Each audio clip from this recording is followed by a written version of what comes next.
The filmmaking nightmare in a small town.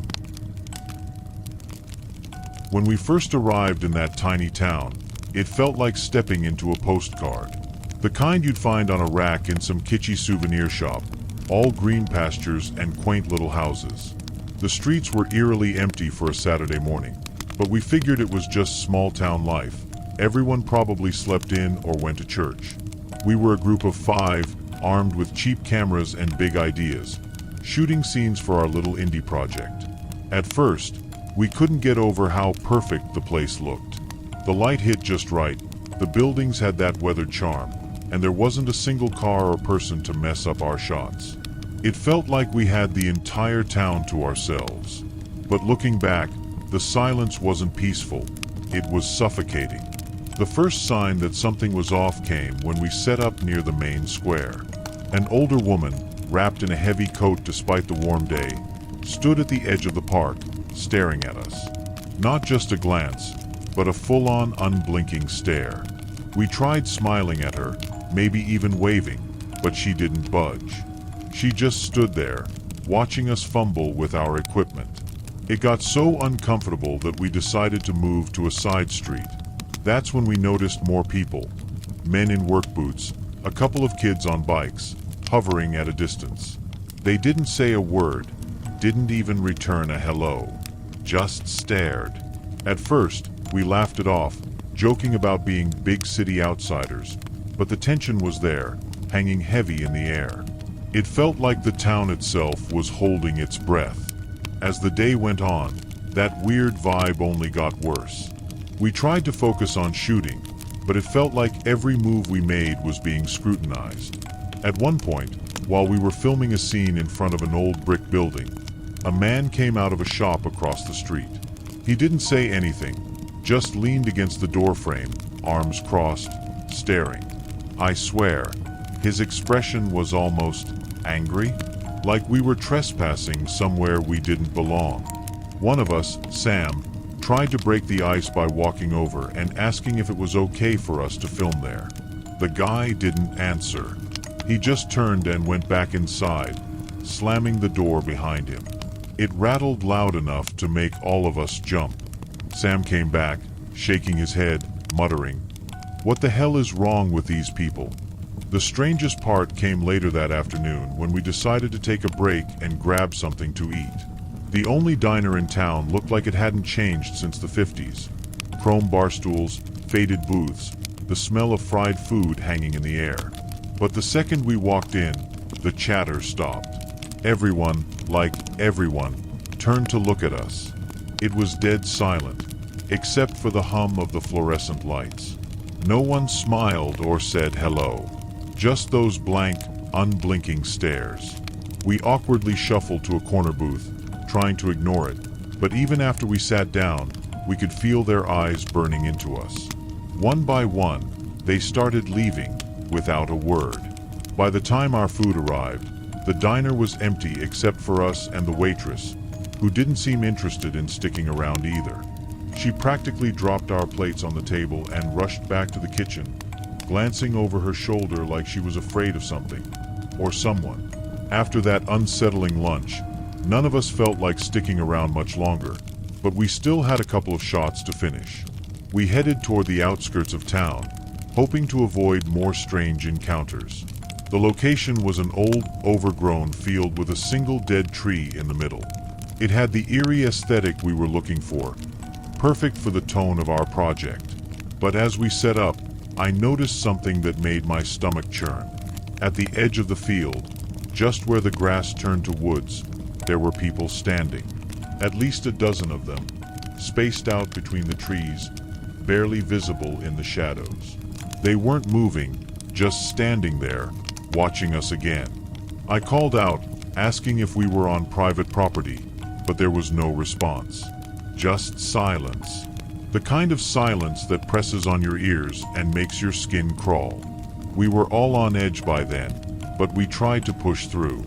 Sam insisted we just ignore them and get the shots done as quickly as possible.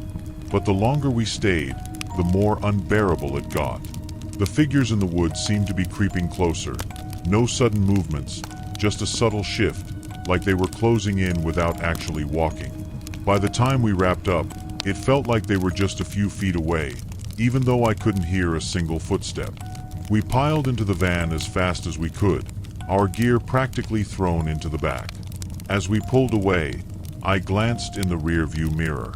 Field completely still. I kept my eyes on them as long as I could, half expecting them to start running after us, but they didn't move. Not then, anyway. The tension in the van was unbearable as we drove back toward the main road. No one was talking, and the usual banter that came with our shoots was gone. Even Sam, who always tried to lighten the mood, looked pale and shaken. I thought maybe it was just me, but then Mia, who'd been sitting in the back, suddenly said, "Did you guys hear that?" Her voice was barely above a whisper, but it made us all freeze. None of us had heard anything, but the way she said it sent chills through me. When we reached the edge of town, the weirdness hit a new level. The streets, which had been mostly empty before, were now lined with people. Men, women, kids, they were all standing there, watching us as we drove by. No one waved, no one smiled, no one even blinked. They just stared. At one point, we had to slow down for a group standing in the middle of the road. They didn't move right away, just stood there like they were daring us to try and get through. When they finally stepped aside, it wasn't to the sidewalks. They spread out to both sides of the road, their eyes locked on us until we were completely out of sight. By then, all of us were in a panic. I don't think I've ever been that relieved to see a highway sign in my life. We didn't stop driving until we were miles away, back on a busy highway surrounded by other cars. The tension in the van finally eased up a little, but none of us knew what to say. Sam kept glancing in the side mirrors, as if expecting to see something, or someone, following us. Mia was unusually quiet, clutching her camera like it was some kind of safety blanket. I kept replaying everything in my head, trying to make sense of it. Maybe the townspeople just didn't like outsiders. Maybe we had accidentally broken some unspoken rule by filming there. But the way they looked at us, the way they stood there, it felt like more than that. It felt like we had intruded on something we weren't supposed to see. That night, after we checked into a motel, we tried to watch the footage we'd shot, hoping it would distract us. But instead, it just made everything worse. In nearly every scene, there was something off. At first, it was subtle, a shadow that didn't belong, a face in the distance that none of us remembered being there. Then it got more obvious. In one clip, taken in the field with the dead tree, there were figures standing among the trees. Dozens of them. They hadn't been that close when we were filming. At least, I don't think they were. And then there was the sound. A faint, low hum that grew louder as the footage played, until it was so overpowering we had to turn it off. None of us slept that night. I think we all realized the same thing. We hadn't just been watched. We'd been warned. The next morning, we decided as a group that we wouldn't return to the town, not even to finish the project. It wasn't worth it. None of us admitted it out loud, but we were scared, really scared. Before we left the motel, Sam suggested we review the footage one last time, just to make sure we weren't imagining things. I didn't want to, but curiosity got the better of me. This time, we skipped to the last few clips, the ones from when we were packing up in the field. What we saw made my stomach drop. In the final shot, you could clearly see the figures moving closer, but not walking. More like shifting forward in these unnatural, jarring jumps. And just before the clip cut off, there was a face, right up close to the lens, pale and expressionless, with eyes that seemed to pierce through the screen. I slammed the laptop shut, and we all agreed we were done. Even now, weeks later, I can't shake the feeling that we brought something back with us. I've caught myself glancing over my shoulder more than once, expecting to see someone standing there. Mia swears she's heard faint whispers at night, though she refuses to talk about it in detail. And Sam, he's stopped answering our group texts altogether. I can't blame him. Something happened in that town. Something I can't explain, and honestly, I'm not sure I want to. All I know is that we'll never go back, and if you're reading this, I'm begging you, don't go looking for it. Some places aren't meant to be found. The Haunting of Cherry Crest. Back in 2013, our band, The Velvet Trail, was barely scraping by. We were a ragtag group, me on bass, Mia as our fiery lead vocalist, Sam on drums, and Charlie on guitar. We'd been touring small venues across the Midwest in this beat-up van we called Betty, trying to build some sort of following. Money was tight, and we couldn't afford any screw-ups. That's how we ended up on that damn road to Cherry Crest. We were running late to a gig in Indianapolis and decided to take a shortcut Sam found on an old map app. The route shaved off an hour, but no one knew it would lead us straight into the most bizarre experience of our lives. The road to Cherry Crest was unlike anything we'd seen. Long, winding, and eerily deserted, even for a back road. It felt like we were driving into a time warp. The asphalt was too smooth, with no cracks or potholes, and it was flanked by these massive trees that seemed almost too perfect, their leaves all the same shade of green. The air smelled sharp, like fresh paint, but there wasn't a soul in sight. When we finally saw a sign for the town, it looked hand-painted, like something out of a 1950s postcard. Welcome to Cherry Crest, slice of heaven. At first, we joked about it. Sam said it felt like we'd stumbled onto a movie set. Turns out, we weren't far off. As we rolled into Cherry Crest, everything looked wrong, but not in an obvious way. The town was spotless, every building freshly painted in pastel colors that gleamed under the afternoon sun. The streets were lined with perfectly trimmed hedges, and every storefront had an old-fashioned charm, handwritten signs, checkerboard awnings, and mannequins wearing clothes decades out of style. But there was something unnerving about how still it all was. There were no cars, no pedestrians, no sound except the hum of our van's engine. Mia cracked a joke about it being Stepford, Indiana, but her voice had an edge to it, like she wasn't entirely kidding. We parked near what looked like a diner. Its neon sign flashed open in perfect rhythm, but inside there was no movement. Not even a cook or a waitress. Just pristine booths and a jukebox in the corner, glowing faintly. Charlie suggested we grab food, but as soon as we stepped out of the van, our phones started acting up.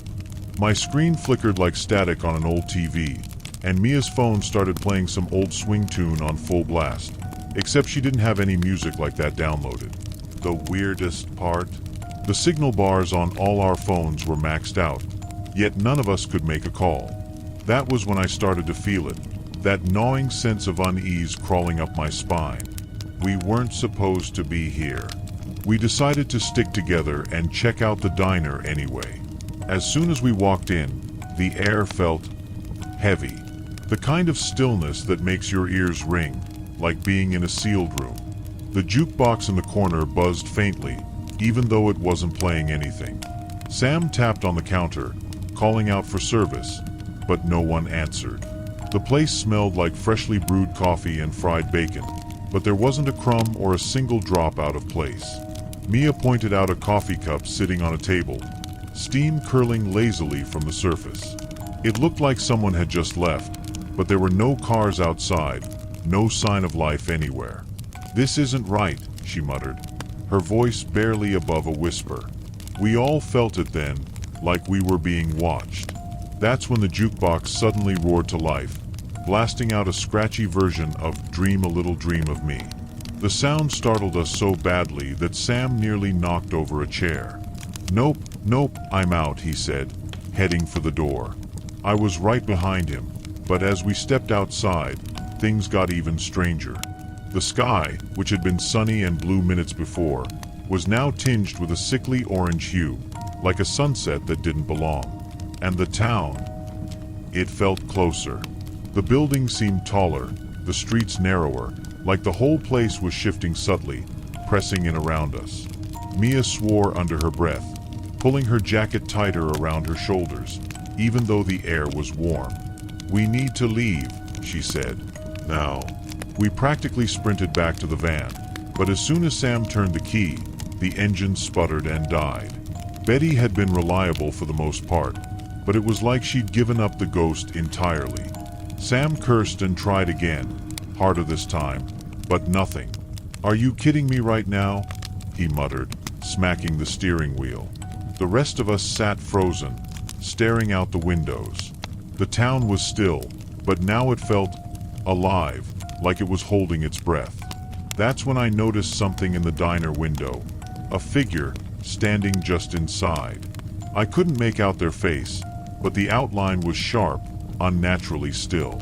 "Guys," I said, my voice barely a whisper, "we're not alone." The others followed my gaze, and the panic in the van spiked. Mia grabbed Sam's arm. "Just drive. I don't care if the engine won't start. Just move." Sam muttered something about flooding the engine, but twisted the key again. This time, the van roared to life like nothing had been wrong. He didn't waste a second, throwing it into reverse so fast we all jerked back in our seats. As we sped out of Cherry Crest, the town seemed to dissolve behind us. The buildings, the roads, even the trees, they all blurred together, like smudged paint running off a canvas. I glanced out the back window and felt my stomach drop. The figure from the diner was standing in the middle of the road, perfectly still, watching us leave. None of us spoke for the next 20 minutes. The only sound the rumble of Betty's engine and the thud of our tires on the cracked asphalt of a normal back road. The eerie perfection of Cherry Crest was gone, replaced by overgrown ditches and faded road signs. But that sense of being watched clung to us like a bad smell. Finally, Mia broke the silence. "What the hell just happened back there?" Her voice was shaky, unsteady in a way I'd never heard before. Sam kept his eyes on the road and gripped the wheel like it was the only thing tethering him to reality. "I don't know," he muttered. "And I don't want to know." We drove straight to Indianapolis without stopping. When we reached the venue, the manager asked why we were so late. Sam started to explain about Cherry Crest, but the guy cut him off. "Never heard of it," he said, shrugging. "Must be one of those ghost towns." That phrase hit me like a punch to the gut. Ghost town. The words felt too literal, too close to what we just experienced. As we unloaded our gear, I couldn't shake the image of that figure in the road, standing there like they were waiting for something. For us, maybe. We thought that was the end of it, but Cherry Crest wasn't done with us. A few days later, we were driving back through Indiana on the way to Chicago. It was late, and we were exhausted after another low-paying gig. Sam was behind the wheel again, and none of us were really paying attention to the GPS. When the app chirped to tell us to turn, we didn't even question it. It wasn't until I saw the sign, "Welcome to Cherry Crest, Slice of Heaven," that my stomach dropped. "No way," I whispered. Charlie looked up from his phone and went pale. This isn't happening. But it was happening. The town was there again, only this time, it was different. The pristine perfection was gone. The pastel buildings were faded and worn, with peeling paint and broken windows. The streets were cracked, overgrown with weeds. And this time, the town wasn't empty. People were everywhere, kids playing, couples strolling hand in hand, an old man reading a newspaper on a bench. It looked normal. Too normal. Like a cheap reproduction of small-town life, as if someone had tried to recreate what they thought a real town should look like. The smell of fresh paint was still there, but now it was mixed with something sour, like garbage left in the sun. Mia was the first to speak, her voice barely above a whisper. "We're not stopping. Keep driving, Sam." But Sam wasn't moving. He just stared straight ahead, his knuckles white on the wheel. "It's not on the map," he muttered. "I swear, it's not supposed to be here." None of us wanted to admit it, but we were thinking the same thing. It felt like the town had pulled us back, like we hadn't just stumbled into it, but had been brought there. Against all better judgment, Charlie suggested we stop and see what was different. He tried to laugh, but it came out shaky and forced. Maybe it's fine now, he added. None of us believed him. Still, curiosity got the better of us. Or maybe it was something else. Something we couldn't name, pulling us out of the van and back into the streets of Cherry Crest. The people walking around didn't seem to notice us. It was as if we weren't there at all. Mia tried asking a woman in a floral dress for directions, but she just kept walking, her eyes fixed on some invisible point ahead. The kids playing jump rope in the street moved in perfect unison, their laughter echoing unnaturally, like a looped recording. Every detail felt just slightly off, like the town was wearing a mask that didn't quite fit. We wandered deeper into the town, drawn in by that same mix of fear and fascination. The air was thick, buzzing faintly, like the hum of an electric current. Sam pointed out the diner. It was still there, but now it looked abandoned, its windows boarded up, the neon sign cracked and flickering. I shivered as I caught sight of the jukebox through the glass, still glowing faintly in the darkened room. I don't like this, Mia said, her voice shaking. It's like it's remembering us. None of us wanted to agree, but she was right. The whole town felt alive, aware, like it recognized us from before. Then came the voices. Low, murmuring whispers that seemed to come from everywhere and nowhere at once. They weren't clear, more like echoes bouncing off the walls, but I could make out fragments. Our names, snippets of our conversations from the van, even the melody of the song the jukebox had played before. Sam turned to me, his face pale. "We need to go," he said, but his voice cracked as he said it.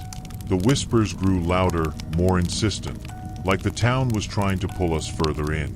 And then, just as suddenly as they started, they stopped. The silence that followed was deafening. We bolted back to the van without a second thought, the surreal quiet pressing down on us with every step. Sam fumbled with the keys, his hands shaking so badly that he dropped them twice. "Hurry up," Mia hissed, her eyes darting around like she expected something, or someone, to jump out of the shadows. When Sam finally got the engine running, the headlights lit up the street ahead, and that's when we saw them. Figures. Dozens of them. They stood scattered along the road, just like the one I'd seen in the diner window that first day. Their features were blurry, indistinct, like smudges on a photograph. But their eyes were sharp, locked on us with an intensity that made my stomach twist. We didn't wait to see what they would do. Sam floored it, and the van lurched forward, the tires screeching as we sped past the figures. They didn't move. They just stood there, watching us, their heads slowly turning to follow our escape. The road out of Cherry Crest felt impossibly long this time, stretching on and on as if the town was trying to hold on to us. The buzzing in the air grew louder, a high-pitched whine that made my ears ache. Then, just as suddenly as it started, it was gone. The road widened, the trees thinned, and we were back in the real world. The headlights illuminated a rusted highway sign ahead. Nothing about Cherry Crest, just a marker for the next exit. We didn't stop driving until we reached Chicago. Nobody spoke for hours, each of us lost in our own thoughts, replaying what we'd seen. Even as the city lights came into view, that lingering dread stayed with me, like the town had left a mark we couldn't shake. Over the next few weeks, I tried to find Cherry Crest on a map, searching online and asking around, but it was like the place didn't exist. No records, no mentions, not even as an old ghost town. It was as if it had been wiped clean from history, or maybe it was never supposed to be found in the first place. The weirdest part came months later, when we were back in Indiana for another gig. Charlie, who'd stayed in touch with one of the venue managers, casually brought up Cherry Crest, half joking about our haunted detour. The manager frowned and said, "Cherry Crest? Yeah, I know it. Nice little place. Had lunch there last month." Why, my stomach turned. Charlie pressed him for details, and he described a bustling, lively town. exactly like the version we saw the second time. None of us said a word as he talked, but we were all thinking the same thing. Whatever we'd experienced, whatever version of Cherry Crest we'd stumbled into, it wasn't the one everyone else knew. To this day, I can't explain what happened. I don't know if Cherry Crest is real or if it's some kind of thing that only shows itself to certain people. What I do know is this: I'll never go back. Even now, I sometimes dream about that diner, about the figures in the street, about the way the town felt like it was alive. And every time, I wake up with the same question echoing in my head. What would have happened if we hadn't left? Corruption and oppression in a small town. I thought moving to a small town would be a fresh start, a quiet place where I could finally get my life together after the chaos of my divorce. The kind of town where neighbors wave at you from their porches, where the biggest news is a bake sale or a high school football game. And at first, it seemed like exactly that. The streets were quiet, the people friendly, and the rent? A dream compared to the city. But things began to shift not long after the local elections. The newcomers in office spoke big about reform and making the town safer. It felt good to hear someone take charge, even if their smiles didn't quite reach their eyes. I never expected those words to mean more patrol cars, curfews, and neighbors being questioned over nothing. The first sign something was wrong came when Officer Grayson, the most well-liked cop in town, quit his job. He'd been with the department for over a decade and was known for helping more than arresting. Fixing flat tires, checking in on elderly folks. People said he walked away after refusing to enforce the new rules, though no one could say for sure. Not long after he left, I heard rumors of him being harassed by the same people he once worked with. Patrol cars idling outside his house at all hours. His tires mysteriously slashed more than once. Then, the worst of it happened. His dog, a big, goofy golden retriever named Scout, was found shot in his front yard.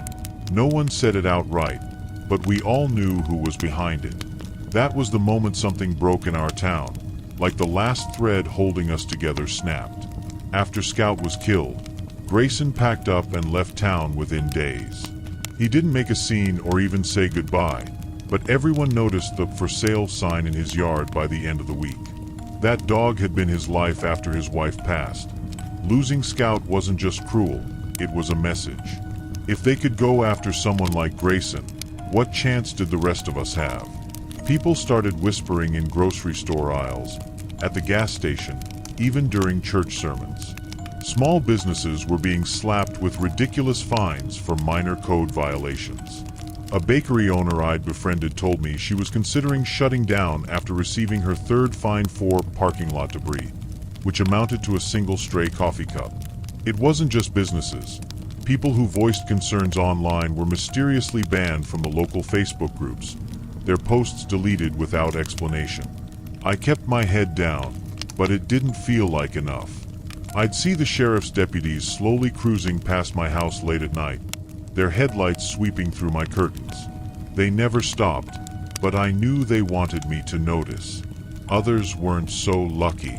One night, my neighbor Tom, an older man who lived alone, was hauled out of his house in handcuffs. The charge? Hosting an unlicensed gathering. All he'd done was invite a few friends over for a poker game. It wasn't long before the deputies started showing up at random homes, pounding on doors and demanding to inspect for violations. It felt like we were all suspects in some unspoken crime. The breaking point for me came on a chilly October night. I was sitting in my living room, trying to drown out the unease with an old movie, when the doorbell rang. It was almost midnight. My heart sank immediately. No one came by this late unless something was wrong. Peeking through the curtain, I saw a deputy standing on my porch, his hand resting on his holstered gun. I hesitated before opening the door, and when I finally did, he just stared at me, expressionless. "Routine check," he said, though there was nothing routine about the way he stepped inside uninvited, shining his flashlight around my living room. He didn't find anything, but the intrusion felt more like a warning than a search. After he left, I locked every door and window, but I couldn't shake the feeling that I'd just been marked. From then on, I barely slept. Every little sound made my heart race. Branches scraping against the roof, a car door slamming down the street. The tension wasn't just in my head, it was everywhere. At the grocery store, the cashier whispered that her husband had been fired after refusing to join a community safety meeting, which sounded more like an indoctrination session. Another neighbor, a single mom, packed up and left overnight after her teenage son was arrested for breaking curfew. He'd been walking their dog after dinner. I could see the fear in everyone's eyes, the way they avoided speaking too loudly or lingering outside too long. It was like the entire town had been swallowed by a shadow, and no one dared to fight back. It wasn't long before I started making plans to leave too. I'd thought about sticking it out. Maybe this was just a phase, and things would settle down. But every day, the tension grew worse, and the idea of staying seemed less like resilience and more like recklessness. The final straw came when my car was vandalized. I woke up one morning to find the tires slashed and a note shoved under the windshield wiper. "Keep quiet," it said in thick black letters. No signature, no explanation. That was enough for me. I spent the next 2 days packing up my belongings, moving as quickly and quietly as I could. I didn't tell anyone, not even the few friends I'd made. Trust had become a rare commodity in our town. Leaving wasn't easy, though. On the day I finally loaded up my car, I noticed a patrol car parked at the end of my street. Its engine idled, the officer inside watching as I carried box after box to my trunk. My hands shook the entire time, but I didn't let myself stop. When I pulled out of the driveway, the patrol car followed me, tailing me all the way to the highway. It wasn't until I merged onto the interstate that it turned back, leaving me with a mix of relief and dread. Driving away, I couldn't stop looking in the rearview mirror, half expecting another car to take its place. Even after I crossed the county line, I couldn't shake the feeling that I was being watched. Even after I left, the town clung to me like a bad dream. I'd wake up some nights thinking I heard the sound of tires crunching on gravel outside my window or the distant bark of a dog, but it was always just my imagination. I'd moved to a city a few hours away, far enough that I should have felt safe, but that kind of fear doesn't leave easily. A few months after I settled in, I tried reaching out to some old neighbors, just to see if things had changed. Most of the numbers I had didn't work anymore, and the few people who did answer sounded guarded, their voices clipped. One of them, a woman I barely knew, hung up the moment I mentioned the town. That told me everything I needed to know. The strangest part, though, was how quickly the town seemed to vanish from my life. No news stories, no social media posts, nothing. It was like it had been swallowed whole. Once, in a moment of morbid curiosity, I even tried driving back, just to see it again. But as I approached the familiar roads, my chest tightened, and I had to turn around before I got too close. I'll never forget what that place did to me, or to the people who stayed. To this day, I wonder how many of them are still there, enduring that suffocating oppression, and how many managed to escape like I did. It's not just the memories that haunt me, but the silence, as if the town itself has been erased, leaving behind only the fear that follows me everywhere. I've tried to explain it to people, friends, co-workers, even a therapist, but no one really gets it. Small-town politics can get nasty, they'll say, or maybe it was just a few bad apples in power. They don't understand the depth of it, how the entire place turned toxic almost overnight. It wasn't just about rules or politics. It was the way fear seeped into everything, like a poison you couldn't escape. Sometimes I wonder if I'm the crazy one, if I overreacted or read too much into things. But then I remember the sound of the deputy's boots on my porch, the gutted look in Grayson's eyes after Scout was killed, and the oppressive silence that followed me out of town. That wasn't paranoia, it was survival. I still have nightmares about that place. In them, I'm back in my house, hearing footsteps outside, the shadow of a patrol car passing by my window. I wake up drenched in sweat, my chest tight, the fear as real as it was back then. The worst part is, I'll never know why it happened. Why that election changed everything. Why good people like Grayson and so many others were targeted. And why, in the end, it felt like the town itself wanted to devour us. Sometimes I think about going back, just for a day, to see if it's still the same or if it's finally collapsed under its own corruption. But I know I won't. Some places aren't meant to be revisited, and that town is one of them. It's not just the memories that haunt me, it's the lingering question of how close I came to losing myself there.